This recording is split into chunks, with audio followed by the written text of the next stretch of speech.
I'm meteorologist Bernie Reno on what is going to be a damp day across the Northeast.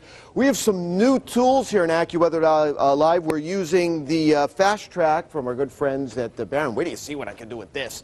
We're still learning, but boy, oh boy, it's a great tool. Let's start with all the rain down across the central Gulf Coast states here, where it is absolutely pouring, mostly across the southern parishes of Louisiana and into the Gulf coastal areas of western parts of Florida. All right.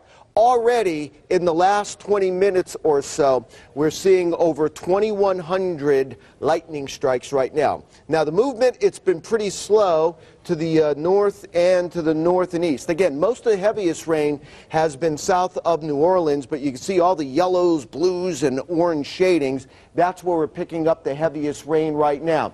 Now, the one area that I think we're going to concentrate on most as we go through the rest of the afternoon is the batch of rain to the south and west of Tallahassee. Notice the movement again to the north and northeast. Now, what you're seeing here are actually some storm trackers where Doppler radar is picking up some heavier thunderstorms here. I've circled that in white.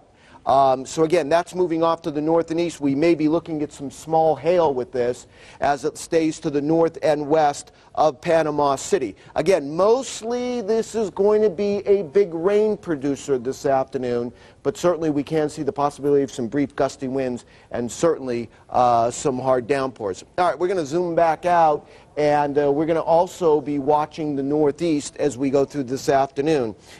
In fact, already right along a warm boundary or a warm front, we've been looking at showers and thunderstorms from the Outer Banks, North Carolina, all the way to New Jersey. And in fact, if we can go back to the radar a second, what we're going to be looking at is an area of thunderstorms south of New York City.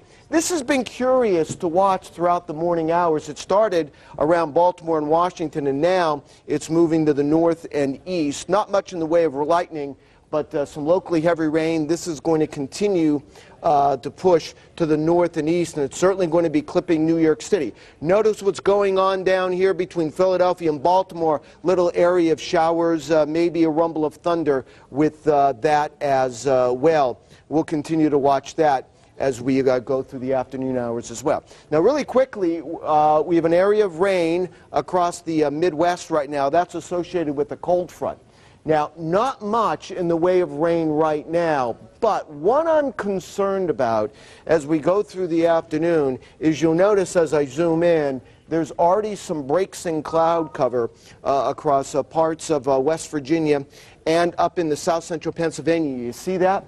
Now, with this front coming to the south and east, this area starting to heat up a little bit, that I'm concerned that as this front reaches this area, I would say about mid-afternoon or so, that we could be looking at a line of thunderstorms to form along that boundary. Those thunderstorms then would then move toward the I-95 corridor. I'm thinking this is around mid-afternoon or so.